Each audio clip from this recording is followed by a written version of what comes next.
আসসালামু আলাইকুম, সবাই কেমন আছেন? আজকে চলে আসলাম আরেকটু রেসিপি নিয়ে, বাগদা চিংড়ি ভুনা। প্রথমে আমি কড়াইটা বসিয়ে দিয়েছি, আর আমার কড়াইটা গরম হওয়ার পর তেলটাও দিয়ে দিলাম। আসলে চিংড়ি মাছ ভুনার কথা কি বলবো, এটা খুবই সহজ একটা রেসিপি, এটা বলার কিছুই নেই।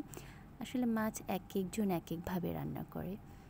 আমার তো বেশি ভালো লাগে যে পেঁয়াজ কুচি করে দিয়ে মাছ ভুনা করা এবং তার উপর ধনিয়া পাতা, খুবই ভালো লাগে। কিন্তু আনফর্চুনেটলি আমার হাজব্যান্ড ধনিয়া পাতা লাইক করেন না, এবং কাঁচা না, পেঁয়াজ কুচিটাও উনি বেশি একটা লাইক করেন না। তো সেজন্য আমি ব্লেন্ড করে নিয়েছি। কিছু জিনিস স্কিপও করতে হয় ওনার জন্য। তো মাছটাকে একটু ভেজে নিয়েছি। আগে ননস্টিকেই বেশি ইউজ করা হতো, বাট ইদানিং দেখছি যে না, এটা হেলথের জন্য ভালো না। ক্যান্সারের অনেক উপকরণ ননস্টিক ফ্রাই প্যানগুলোতে থাকে। তো ঘুরে ফিরে এখন আমাদের সেই যে কড়াইগুলো, দস্তার কড়াই, তাওয়া, সেগুলোতেই কিন্তু সুইচ করতে হয়।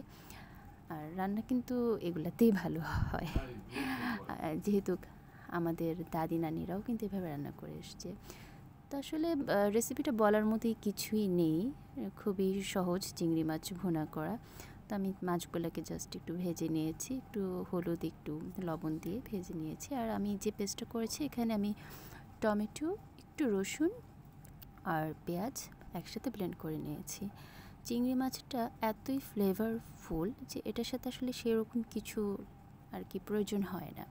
চিংড়ি মাছটা এটা যদি এমনি একটু ভেজে, একটু একটু পেঁয়াজ, একটু শুকনা মরিচ, একটু সরিষার তেল দিয়ে যদি মাখিয়ে খাওয়া হয়, তাহলেও কিন্তু অনেক মজা লাগে। এই তো কথা বলতে বলতে কিন্তু আমি বাকি মশলাগুলো দিয়ে দিয়েছি। এখানে কিন্তু গরম মশলাটা ইউজ করিনি, কারণ ওই যে আগে বলেছি চিংড়ি মাছ এমনিতেই ফ্লেভারফুল, এবং এখানে এত মশলা ইউজ না করলেও হয়। আমার কিন্তু চিংড়ি মালাইকারি অনেক ভালো লাগে। আপনাদের চিংড়ি মাছটা কার কীভাবে রান্না করে খেতে ভালো লাগে অবশ্যই কমেন্ট করে জানাবেন। আর কে কোন সবজি দিয়ে খেতেও পছন্দ করেন সেটাও জানাবেন। আসলে চিংড়ি মাছ যেটাতেই দিবেন সেটাই অনেক মজা। করলা ভাজিতেও যদি চিংড়ি মাছ দেন তাহলেও কিন্তু সেটা অনেক মজা হয়, এবং লাল শাকে দিলেও মজা হয়। মানে যেটাতেই দিবেন না কেন, মানে চিংড়ি মাছটার জন্যই এমনি খেতে অনেক ভালো লাগে। তো মশলাটা ভালো মতো কষিয়ে নিচ্ছি। মশলাটা যত ভালো মতো কষিয়ে নেবেন, রান্নাটা ততই মজা হবে।